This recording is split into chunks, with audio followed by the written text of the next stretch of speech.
Now, You can hear Onod saltily playing Rocket League in the background. Oh, can you hear that? Oh yeah. Yeah, I occasionally hear your theme music. Obviously, you don't score very often, so it's not too much of a problem. Got him. Good morning and welcome to the Hobby Breakfast Show, kicking off your morning with Wargaming Chat. Your host, as always, this week are myself, Onod. We are also joined by OT. I was really speedrunning it today, isn't he?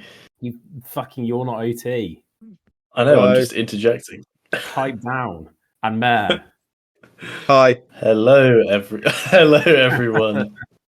Welcome to the podcast. People are never going to believe this isn't scripted. It's too funny. It really is. It's fucking just cursed, isn't it? Today, we are going to be looking at our faction. No, we've changed what it's called. Before you buy! ! Fangorn edition. Close brackets. We'll be back with Hobby in just a second. Hobby. Oh, look at this. And OT, you're doing some heavy lifting here. What have you been up to this week? I've painted 6 more dwarves and the best doggo, the Wild Wog Chieftain. I caught some flack for ordering him the other day from I won't name them, but some other members of the podcast. But yeah, I think he's a good boy. He's incredibly dense because I'm going to keep talking until you interrupt me. The rock on his base is solid metal, so it just makes him just unbelievably heavy. But yeah, that's me. Quality. No, it's not a good quality sculpt. I've got to be honest. Like it's a GW metal one that's not aged well. What we like to hear. Yeah, What have you done? I painted half of a building, so that's no, we're talking about hobby, not what you. No. For fuck's sake! What have you done, Onod? He's just been painting his living room. He's gone to somebody's house. It's not even it's actually graffiti. He's just been spraying on the outside. He's broken it and he's just graffitiing on their kitchen wall. Drawing a massive penis. And then laughing as he's arrested. That's so Mayor. Classic Mayor. What's he like? He probably signed off as well. He wanted to make sure that everyone like and subscribe. Like and subscribe. Onod, what have you done? I haven't done anything, sorry. Okay. Not painted anything? No, I've been busy this week. I have technically been painting hobbits, but because I've been batch painting, there is no photos to show finished work. They will appear in a future episode at some point. Or maybe not. Yeah, but I guess that's hobby. I guess a lot of that is getting cut. Right, so we are going to move on to the Fangorn before you buy. Or don't buy. We've edited in the meme of the guy with the hands outstretched, that channel which does the video games before you buy, that we're definitely not ripping off at all in any way. This name's original. It's not derogatory in any form, and we will sue you if you claim otherwise. Let's not say that. Does that now fall under some sort of like legal slander or something? Well, I don't know. I mean, it puts us in a much weaker position if we then don't sue them. They would have the high ground. If you want to copy our videos and just republish them and make money off it, you'd be a fool because we don't make any money ourselves. Right, so what do we need to play Fangorn? Well, you're going to want to get yourself a copy of the Lord of the Rings / Middle-earth, now it's called that. Rules manual. You're going to want your armies of the Lord of the Rings. And you are also definitely going to want War in Rohan, because if you don't have the profiles in that, you are doing Fangorn wrong. I'm sorry to tell. Just going to put it out there right now. Wow. You don't need War in Rohan. Just fucking go on the internet and find someone who's taken a photo of them. Orthodox videos are good. Yeah, you just need 2 pages of the book. But if you want to do it like officially, you need War in Rohan. There's my take. In terms then of a quick overview, playstyle for Fangorn. And if you're wondering why I'm talking a lot of you, it's because I am very enthusiastic about this episode. Fangorn is my favourite army. Your sun and your stars. Really? Yeah, hence my favourite race in Middle Earth. Love Fangorn. Over Shire? Yeah. Wow. The reason I think why I'm a bit more keen to build up my Shire forces because they feel more like an army. Rather than just a collection of trees. Yeah, Fangorn feels like how I imagine if you're playing 40k, you feel when you're playing like an Imperial Knights force. Like you feel like you're playing a slightly different game to everyone else. A fun game, but sometimes you don't want to play that game. Does that make sense? Yes. Yeah. I mean, my match. Yeah. My matchups against your Ents have always been really weird. Yeah, and that's why they're fun. But then also sometimes you just want like a more normal feeling game. Yes. Play style then, and I think this links into what we're talking about. Fangorn is very elite. Yeah. All monsters. Yeah. Like there is no real way to unless you ally. Yes. There are issues with allying that we will. Let's discuss them now because we don't actually really have a section for allies. You probably it's the next page, sort of. Oh yeah, true. Well, I'll just edit up that page then. In my opinion, you aren't going to see Fangorn allied very often. Unless it's maybe just Treebeard, like in at low points. That's why you won't see it very often, because the other two heroes are heroes of fortitude. You will always have to include Treebeard for an alliance, unless you are playing like a tournament pack which specifically counteracts the regular rules, for example. But let's assume you're not. And Treebeard is, I think, probably in most people's opinions, one of the less point efficient Ents for what you get. He's very good, but you are paying 190 points, and you're almost certainly always going to get Merry and Pippin, so 200 points. And he is not invincible, contrary to popular belief. Well, not popular belief. Maybe OTs like Psyche, like. I mean, he's not invincible. I've never killed him, but you have once in like the last turn of the game. Treebeard lives rent free in OT's head.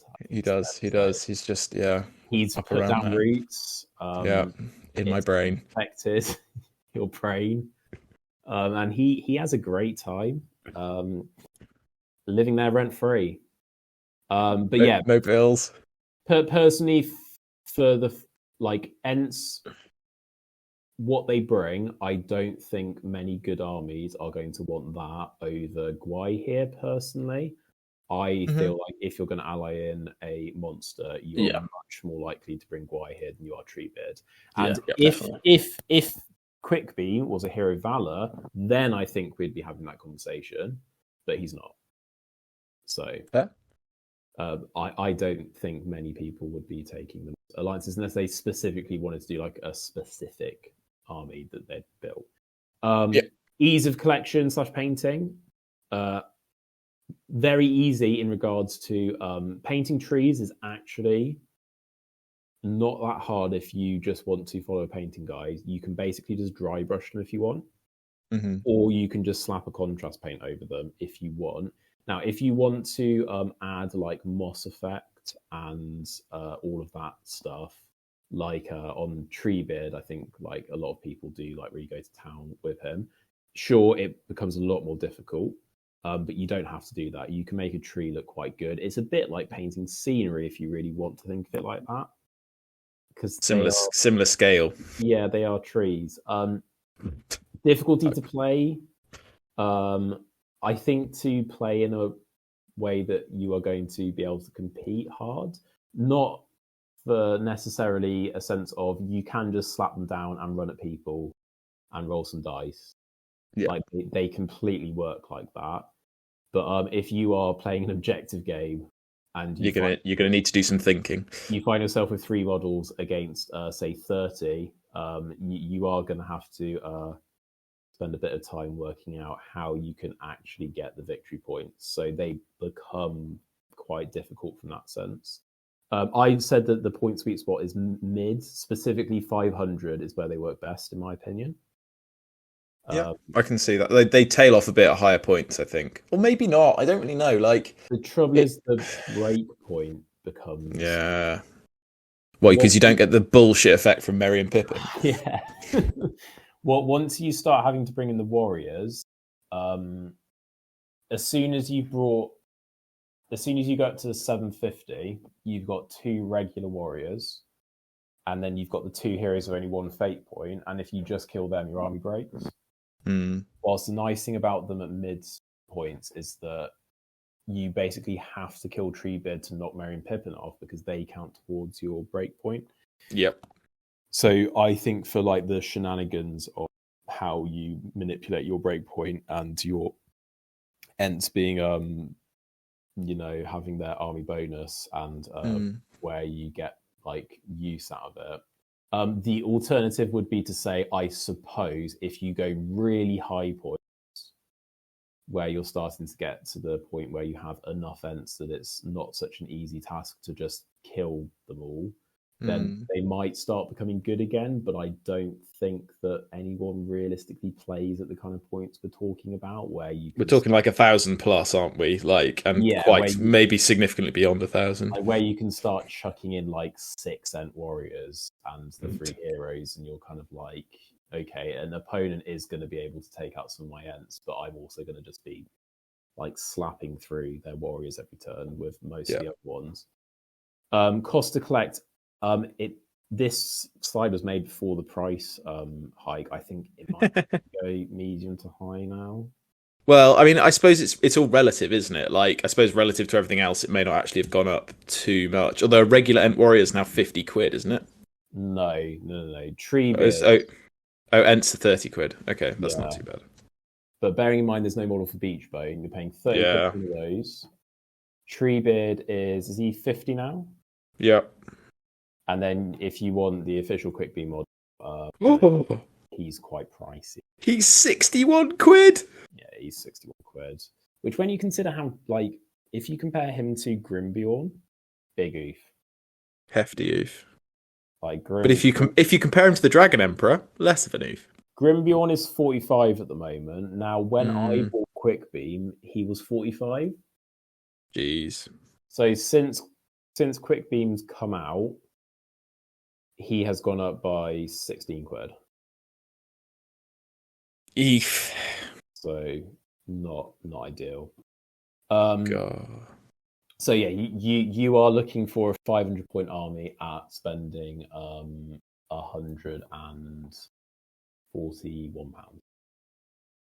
which probably isn't too far out, but you are only getting 3 models. Yeah. So I guess it depends how highly you value a monster model over a box of 24 infantry. Yeah. You know.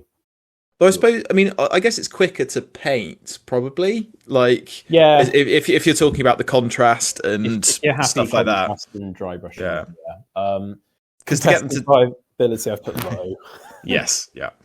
Unless you're playing against me, in which case you can never lose. You can draw a lot, but you can never lose. You're not winning an event. No, you can definitely win games. That you're never going to be like looking at a game and going like, there's no point playing, but they don't have the consistency. No. So overall, they aren't highly competitive, but they are never completely out of question going to win. Like, I think a couple of lists we might discuss in this series are. So, yeah. Mayor, do you have anything to add before we start moving on to the army itself? I think it'd be worth just touching on, if you did want to ally them, what you could, because obviously you haven't. I mean, so historical allies, they obviously don't have any, and they're impossible allies with pretty much no one, I think, aren't they? And so everything's convenient.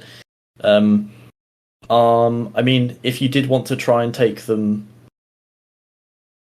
in some kind of competitive way, I don't even know where you'd start, to be honest. I think you just need models, so maybe, I don't know, Shire and Ints could be kind of cool. I mean, it's still going to be shit, pretty much, because you've got, hobbits. Yeah. You could do like trying to bulk them out. I actually think because like interestingly, like trying to think about if you are going to bring Ents and you're losing the army bonus, why would it be worth bringing?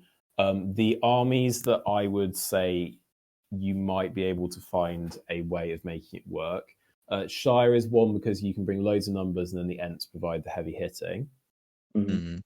And then I would say the only one that I think you might be able to make something work in one of those weird army lists where it's like incredibly unthemey and you've just brought models for the sake of their rules.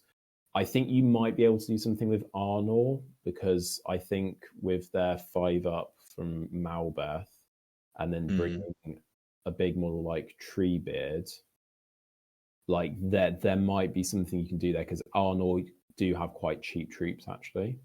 But I don't know really whether it's worth losing the army bonus of either to do that. And because it's a huge loss. Like it really makes the Ents. I mean, if they've got any kind of magic, it does make them significantly more vulnerable. Yeah. So the army bonus then for Ents, it's quite a long one, but they all get the fearless special rule, which is really useful. Obviously, they don't really have a courage problem, but it's nice that you don't have to worry about it. Yeah. And then they get this rule, which is takes quite a lot to explain in terms of the way it's written, but it basically just means that they can't be moved in any way by any magical power. So any magical power that would make them move just doesn't work. The only thing which might happen is that a sorcerer's blast will still deliver a strength 6 hit, but they don't get knocked. They therefore can't be knocked prone by those kinds of powers as well, which is really nice. And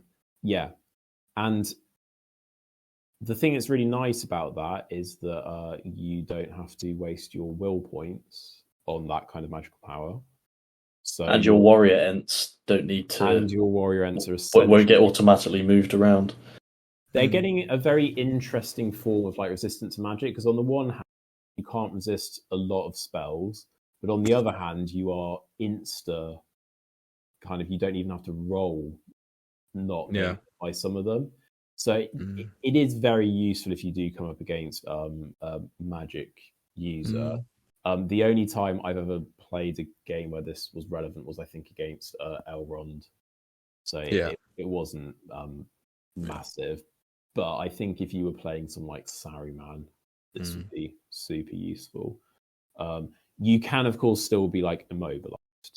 And black darted.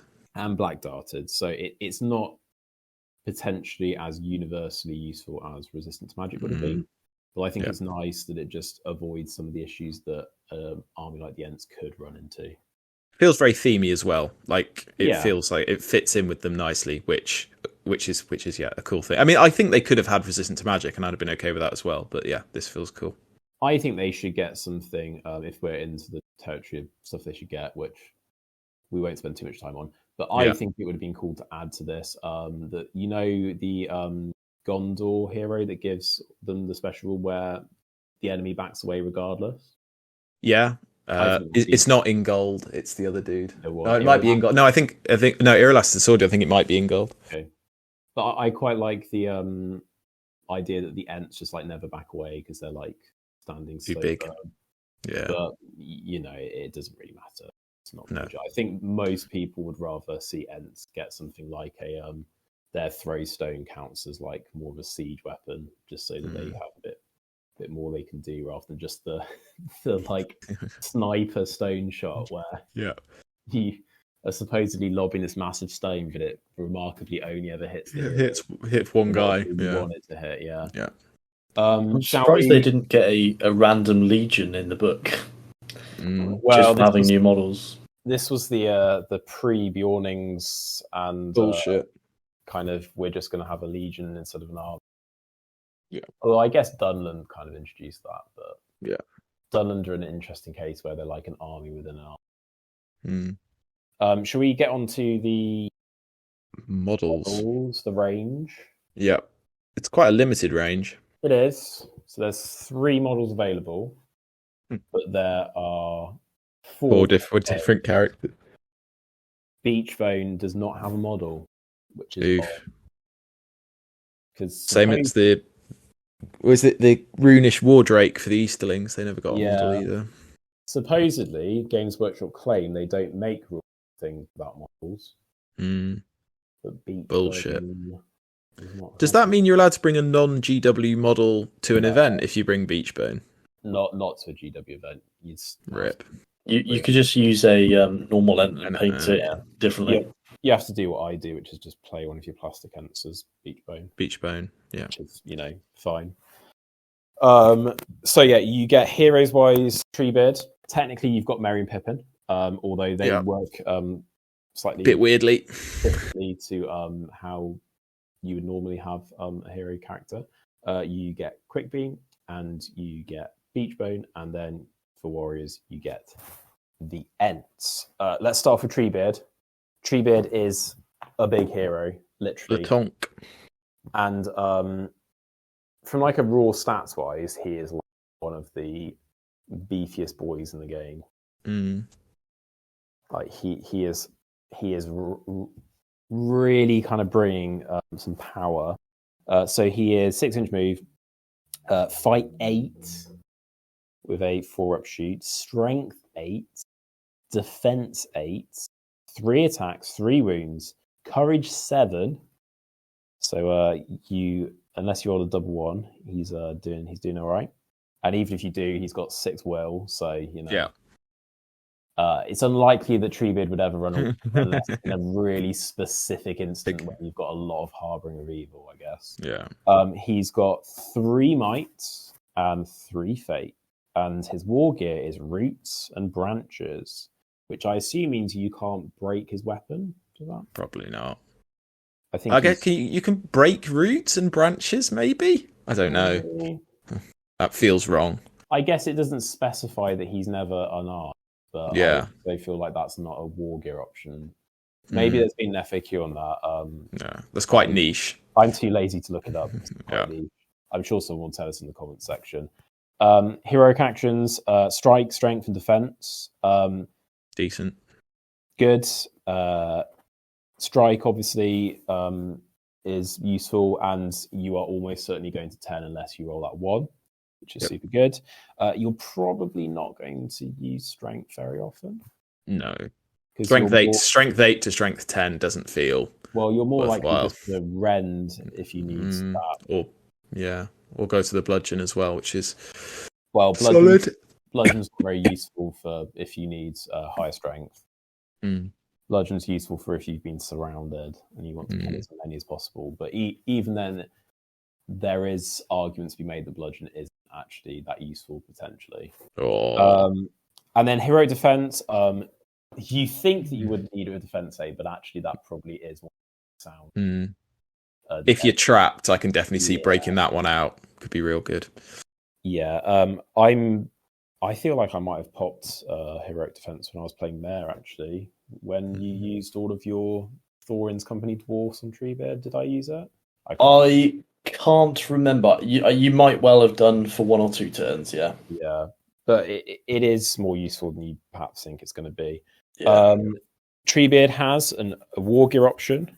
Merry and Pippin, 10 points, bargain. Always take them. Half price compared to the Fellowship. There is no reason not to take them because I don't think there would ever be a points level that's normally played where you wouldn't have 10 points lying around to spend, unless I guess if you wanted to play 350 and take Treebeard and Beachbone, but then you wouldn't have 3 models, so unlucky. So you're screwed. And they ride on Treebeard, which is amazing. It is they ridiculous. count as being in the Fangorn army. Treebeard, unfortunately, doesn't gain the cavalry keyword because then he would have got bonuses to charge. But like the bears do, count as passengers. They can't be targeted by enemy shooting or attacks, which is really important. It makes them so useful. Like that one rule is what makes them the insta take. Yeah. They can still use their throw spell special rules. And Even they don't get -1 for moving and shooting, so they just use it every turn. And because they are ridiculously high up, they can usually also see models quite handily. And they are allowed to remount Treebeard by moving into base contact with him. And you can use that to play a little mind game with people if you want. Yeah. I have sometimes dismounted Merry or Pippin for the purpose of just making my opponent think that they were dismounting to then just pick them back up the next turn, just to like try and make them change how they were going to play. He has Terror, useful, especially against evil armies with low courage. He has Throw Stones, a range of 18 inch and a strength of 10, which is quite useful. It's a shame about the 4-up shoots. Yeah. Like if they had but then you're not moving, I guess. So it's a 50-50. It's a 50-50 followed by almost certainly a 3-up. So they actually are quite lethal at range, but you don't have the quantity of shots. And then they get access, or Treebeard at least gets access, all the Ents get access to Bludgeon, which is the Ent special brutal power attack, which is where they pick up one model and they then use that model to squish all of the other models in base contact.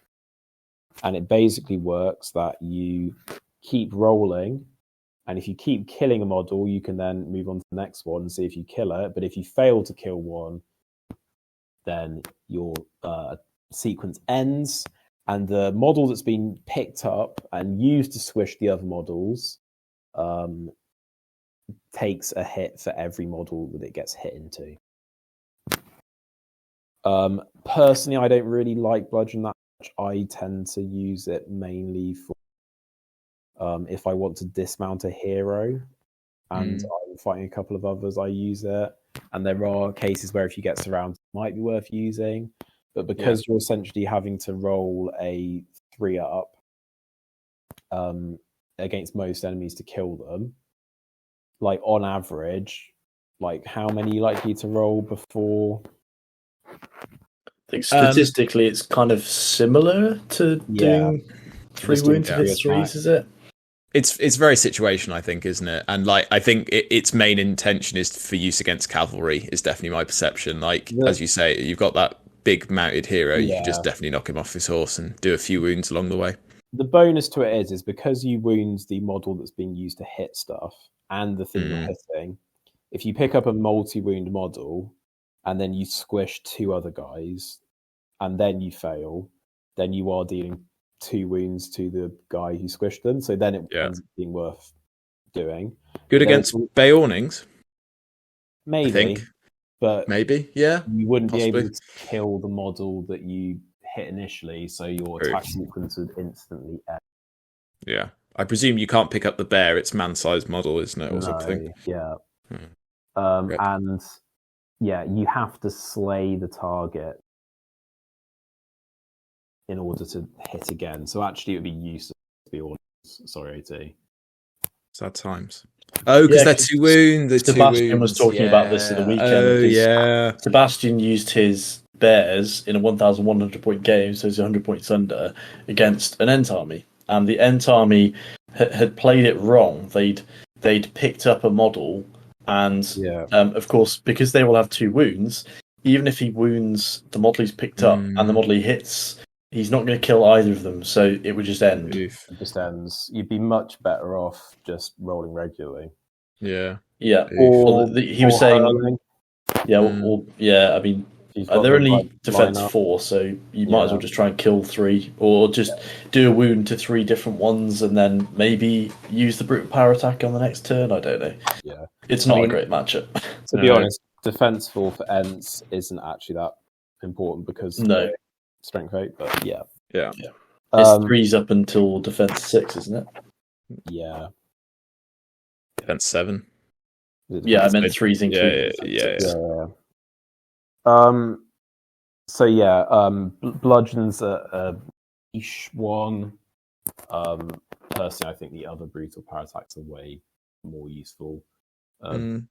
I really like Rend and Barge personally. And Hurl does have its uses, but I think most people, because they're expecting it, then make it less useful. But yeah, Treebeard, he is so good, but he is so expensive. And actually, he can be killed more quickly than you think. Like, I mean, spoilers, but in a couple of the games we've played, like, all it's taken is a few lucky rolls, and actually, obviously, D8's a barrier, but it's a barrier you can get past, and it does, he isn't invulnerable for sure, and like if he dies, your army just does like pretty much stop functioning because it almost always means you're broken as well. Well, Merry and Pippin don't instantly die. The reason why Treebeard is so good is he's a big combat hero. He has 3 fates, so he has a little bit more survival than the others, and he's got 3 might, and a 3 might hero with fight 8 and 3 attacks is great. What I found with Ents is that you actually don't get as much work out of 3 attacks as you might imagine. You always have a round of combat, and it's always up where you just low roll. Yeah. And for people who are used to playing big characters like someone like Aragorn or Elrond, who know how big it is to get like 4 attacks with cavalry and how much more consistent you become once you're rolling 4 dice, the Ents just really don't have anything to do that. So you just got to accept that sometimes you are going to roll 1s and 2s. You can't possibly win the fight with might. And if that happens in the wrong turn, they will just die. They'll just die because they'll have axes and they'll piercing strike, or they will be 2-handing, or they'll just have so many attacks, or they'll have strength 4 guys and heroes. It happens, and it's quite difficult to stop your enemy surrounding you and trapping you in a lot of cases. Yeah. So don't expect him to survive forever. What he is great for, though, is because he has Merry and Pippin and they can't be targeted, your break value becomes really janky. Yeah. Because you essentially, in a 500-point game where you take the 3 heroes, if you kill Quick Beam and Beachbone, Treebeard doesn't break. So you end up having to kill all 3 Ents to break the army. Or you can try and kill Treebeard and focus him down and then kill Hobbits. But he is the most difficult one to kill. And if you're targeting him, then the other 2 Ents are going to have a much easier time. Yeah. And that 3 fate on Treebeard is huge because, like, actually it means you probably do sometimes get that turn where you get away with it. Like, we're talking about that turn where you low roll. It might mean actually on that turn you do survive rather than, I mean, the other ones who just have 1 fate. Like, if you're surrounded, you're kind of expecting to die there. And the heroic defense, especially against those armies where you're facing some strength, 4 guys with 2-handers, and they're suddenly winning on 5s, or maybe a hero who's gonna, one of those bullshit heroes. The Hobbit army book who's gonna suddenly be with 4. Yeah. And you're like, heroic defense. Thank you. Not today, sir. Should we move on to talk about my probably highly optimized, I think is the best of the Ent heroes, Quick Beam? Well, he gives you March, doesn't he? And you need March. He's systematically the worst Ent hero, but also he always ends up being the one who either wins or gets me the draw. Yeah. So I think I have the extra movement's just really nice as well. An 8-inch move, just so useful. He's only fight 7. I say only. He's fight 7. That's normally plenty. He doesn't have access to strike, so you have to be careful with him. Usually, I try and avoid heroes with Quick Beam, and I let Beachbone and Treebeard take on heroes until they spent all their might, and then Quick Beam is left with his might, able to mop stuff up. You can use March if you really need it. I try to avoid it just because I feel if you can avoid using March, you keep the Might for combat. If you really need it, though, Quick Beam can become an 11-inch move, and there are obviously scenarios where you need that to be able to compete with certain armies to give yourself a chance, even if it means suicidally rushing Quick Beam to the middle for like seize the prize. You've potentially got to do it. He has all the same rules otherwise. Terror, throw stones, woodland creature. Obviously got an army special rule. He's still got 3 wounds, only 1 fate, which is obviously not as great, but he does have 3 might. And importantly, unlike Beach, he doesn't have, which is a massive downside. So I personally think Quick Beam ends up being the most useful. Yeah, but he almost always weirdly, I seem to find, ends up being the only one left kind of untouched by the opponent.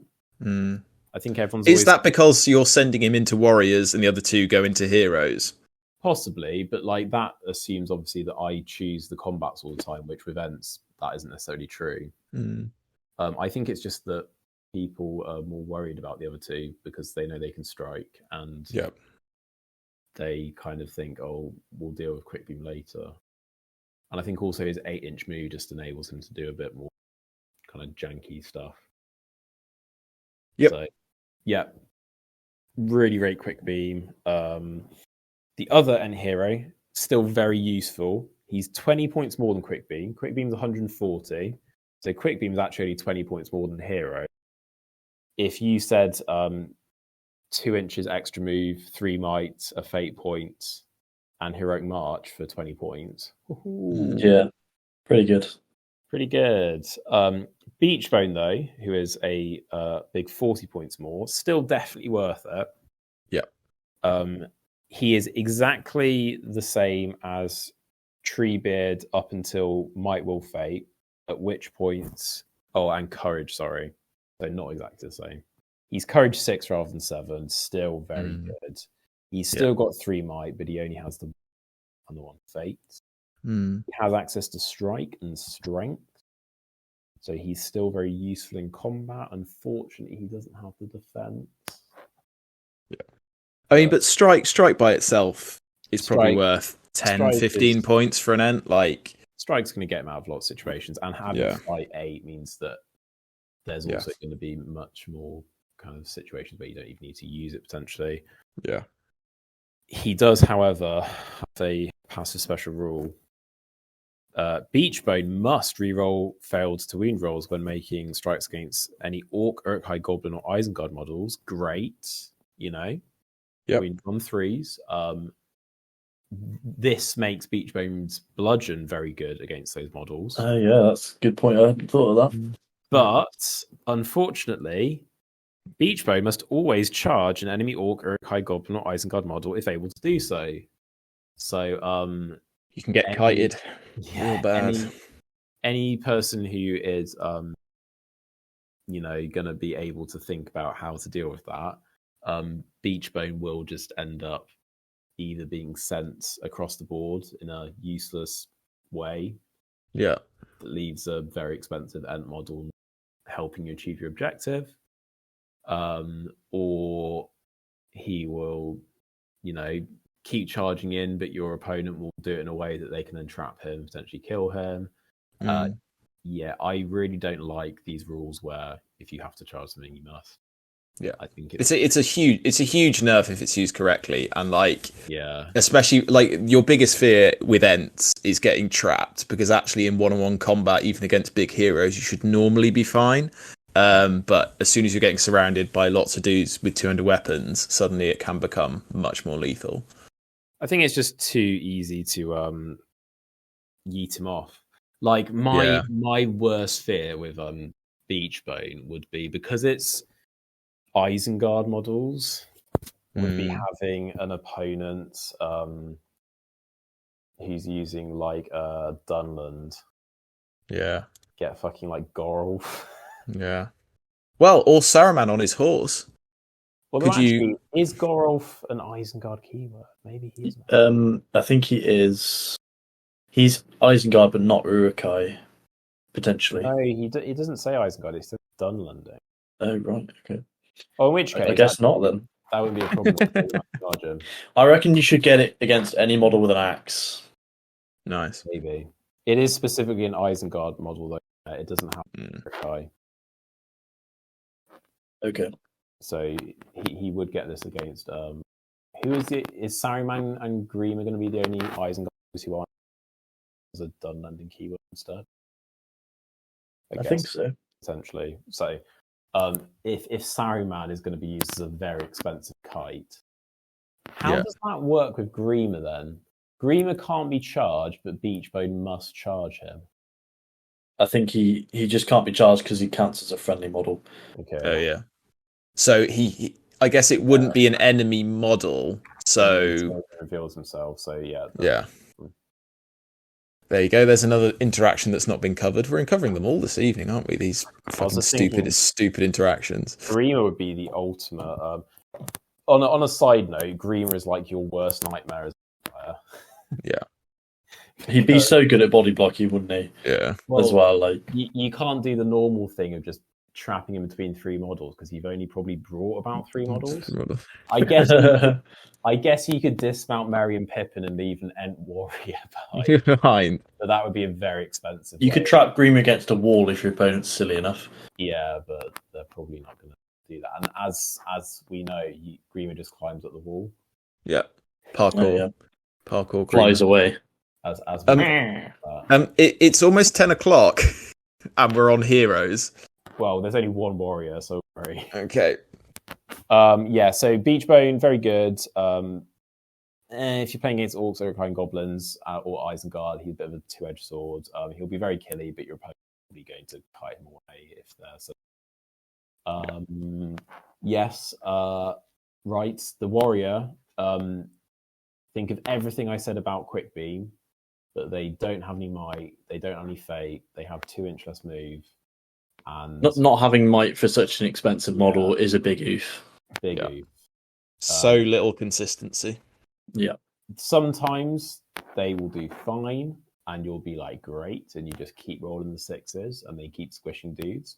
And the one thing I will say is I think that your opponent is much more willing to throw stuff at a regular Ent because they're going to see it as like a good risk. Kind of, you can take out an Ent, potentially, if they roll low. So when you do get that 6, you're like, brilliant. You might bludgeon, or you might just be like rending against something. But yeah, they will die. Just they will die. They will. Just take as little of them as you can, basically. Yeah, which is why 500 points is the sweet spot. In-game pros and cons. I've put pros, Treebeard, because he's a big boy. I think Quick Beam should be up there as well. I think he's very good. We'll put Quick Beam in brackets. Yeah. I know some people online think that Beachbone is better, but they're wrong. Breakpoint shenanigans, which I've kind of to. The hobbits are just so useful for that. You have the great combo of causing terror but being fearless. You can charge who you want, but your opponent can't. May not be able to countercharge. Yeah. You've got some magic resistance, which is useful. I've put an asterisk next to those just because obviously that's only if you run them pure. I've put as a pro, your opponent probably hasn't played Ents before unless you are playing someone with loads of experience. Or you're playing against me. But they'd have played monsters before, presumably. Play me all the time. I feel like playing Ents is a bit of a different experience to playing monsters. Like playing I would agree. Is very different to playing against a troll, for example. And can't argue with that. Having all of the various might and sort of breakpoint bullshit, I think is slightly different. Killing them is very similar, but the actual, I think, method of using them is a bit different. Cons movement, you're slow. And you only have one. Very slow. Only one model who can possibly try and do something about that. Yeah. You have low numbers and big bases, which is never good. your Ent warriors, as soon as you go above 500 points, are a liability. So expect them to probably be picked off. And some scenarios are basically impossible to win. So if you are playing a certain scenario, you might have time. Yeah. If you're playing some scenarios, you might have a great time. Important thing to remember. And I like to think of the scenarios as a really difficult puzzle of how can I possibly get anything out of this? Yeah. That's the way to look at it. Collecting pros and cons. Pros, Treebeard is amazing. This is, without a doubt, the best Middle-earth kit that's ever been made. Wow. Okay. Fucking hell. Hold your horses. Fight me. All the hot takes. It is. It's so Jesus good. wept. I own metal Treebeard and plastic Treebeard. Plastic Treebeard is so much better. Fight me. You can run an all plastic N army. Don't. You're gonna want to buy from Forge World or GW China. Yeah. Always option. Always an option for Mayor. He loves China. You love a bit of China. Painting can be for all levels. If you want to just dry brush, you've got an army quite quickly. If you want to really, do all the moss and shit, you can take your time. I imagine Treebeard would be a great model if you're like really interested in competitively painting. You get some nice impressive centerpiece armies, models, because all of your models are the impressive centerpiece model. Cons, quick beam's really expensive. Beach bone doesn't exist. Transporting them can be a bit of a hassle. I hadn't thought of that. I have custom made one of the GW skirmish cases into an case, which means that one of those GW skirmish cases, its sole purpose in life is to transport 5 Ent from A to B, which doesn't feel like you get as much use compared to transporting an entire army in them, which most people would be able to do. Not a lot of variety. Ultimately, they are all trees. And you could therefore just paint them all the same. You can paint them all differently. And they are also very similar stat lines, really, when you actually break it down. So they're basically all just the same, but with a little bit of variance. And then some lists. This is the list you should run. And 500 points is the points level you should insist that your friends play at. Only go to 500 point tournaments. Just refuse to play at any other points level. Just say no. Make your list 500 points. Because then you can bring the 3 heroes, Merry and Pippin, have no points left over, and you might win. You might win. You can play it at 350. I will say that. Treebeard and Quick Beam with Merry and Pippin, actually at 350 can do some work. You will have even more issue with objectives than you do at 500. Have fun trying to hold down 5 objectives with essentially 2 models. But yeah, I haven't bothered to make any other points because this is the list I run. I could technically bring 600 points by taking out Beachbone and bring 2 regular Ent warriors, but I don't want to. Yeah. Good. Nice. There we go. Very quickly, news, so that we can get this quickly done and then we can be off. The severed head, Amon head, being released. It's been released. Get ready. Get your wallets ready. Get it on pre-order. I can't wait for everyone now to own this severed head. I'm expecting to see master paint jobs, Golden Demon winning showcase. Severed head. Sure that games such a fucking pointless piece of terrain. I literally am so annoyed. No. This is the best thing they've ever produced. I'm not taking this. I'm going to buy 4. Yeah. Or just buy a 3D printer and cut out the middleman. No. Yeah. No. You want to buy the good shit. The official severed head. Yeah. That's what I want. Otherwise, you won't get that full severed head experience that you've been craving all these years. There isn't really much else news, but I very quickly wanted to do a prediction because this will go out the day before the Middle Earth strategy battle game reveals at Warhammer Fest. First of all, what would we like them to announce? Matt, what do you want them to announce? Oh God, put me on the spot, why don't you? Yeah. What do I want them to announce? That's what we're about. A new Lurtz Legendary Legion standalone PDF release online. That's what I want. Okay, ambitious. Definitely not going to happen. OT, what would you like them to announce? I want to release a Balin's Legendary Legion Expedition PDF release online. I think that would be pretty beautiful. Aside from that, it's going to be Last Alliance, to be honest. Wow. Okay. I think it's got to be Last Alliance themed. Okay, I would like them to. I mean, first of all, if we're going to wish list like you guys have, Beach Bow model, please. I mean, that's what you asked us, isn't it? Yeah. You said what do we want? You didn't say what we thought they were going to do. I guess I didn't expect you guys to tailor your wants so specifically to exactly like you. I guess I thought you were going to be like, oh, I want because I would. Like I know what I want in this world. Okay, I would like them to announce like a roadmap of we're working on 3 books, guys. Don't worry, we are going to produce content for you. That kind of thing. But that would be a lie. So you just want them to say that they're doing things rather than actually doing things? Well, no, because if they're saying they're doing it, they're actually doing it, right? Yeah. But in the future. So you want the big reveal tomorrow, whenever it is, tomorrow after this is released, to be that they're working on stuff?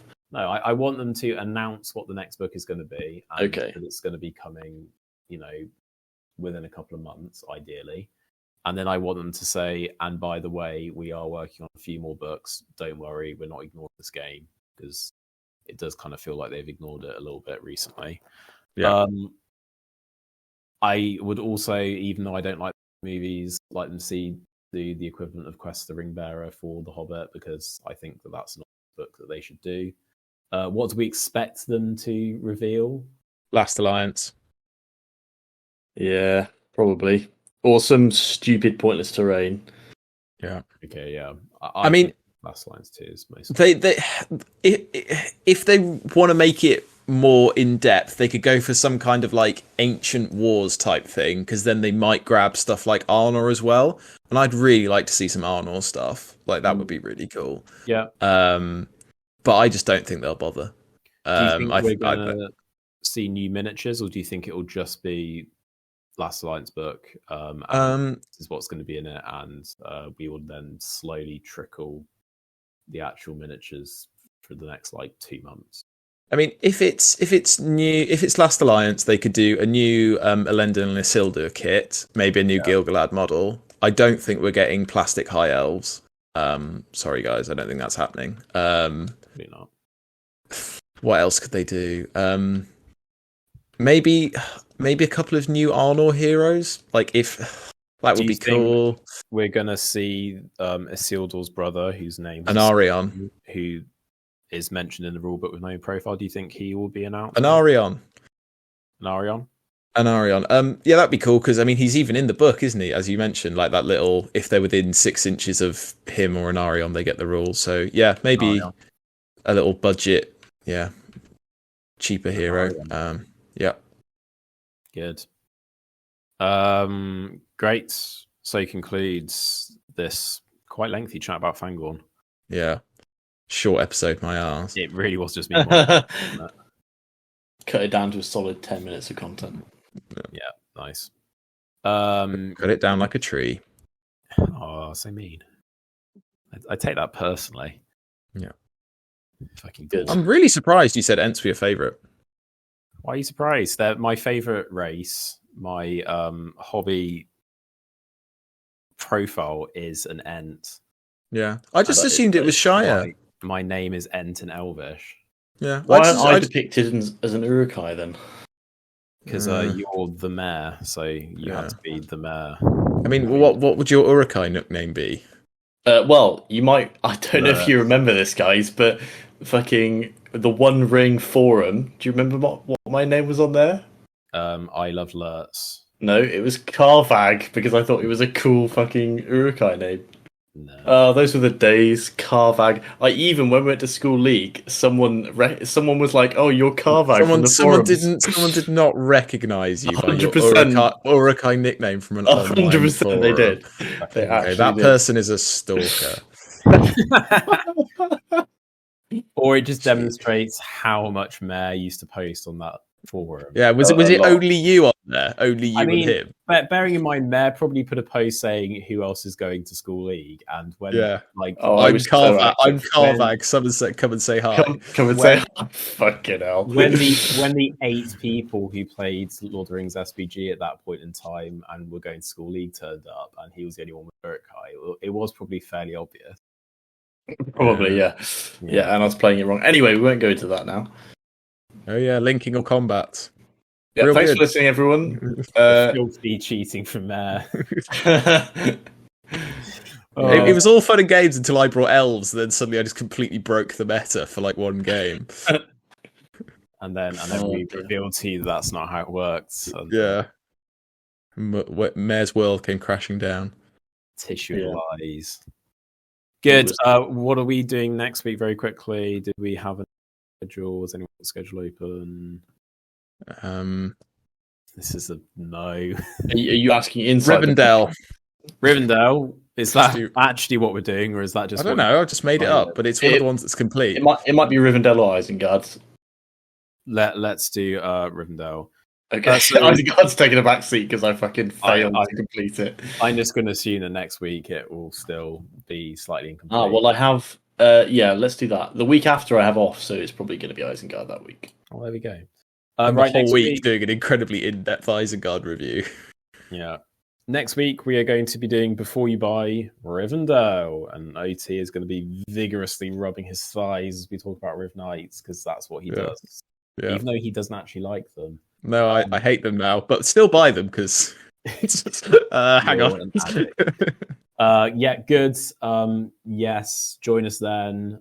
It is goodbye from OT. Bye. He's already started rubbing his thighs, and it's goodbye from Bye everyone. Have a good weekend. He's gonna have a friction burn by the time. I'm doing a kill team event this weekend as this comes out. Okay. I can subscribe. Carvag. Carvag. You might talk about that. Yes, wishing Carvag well. Shout out to the guy that recognised. I'm gonna have to find one of my old posts. Oh, please don't. It'll just be cringe. Oh yeah, 100%. Bye. Like and subscribe. Ding that bell. Or don't. And who cares? Not me. Please continue watching the battle reports and not watching the podcast. Should we stop, Craig? I don't mean to know. He's keeping going.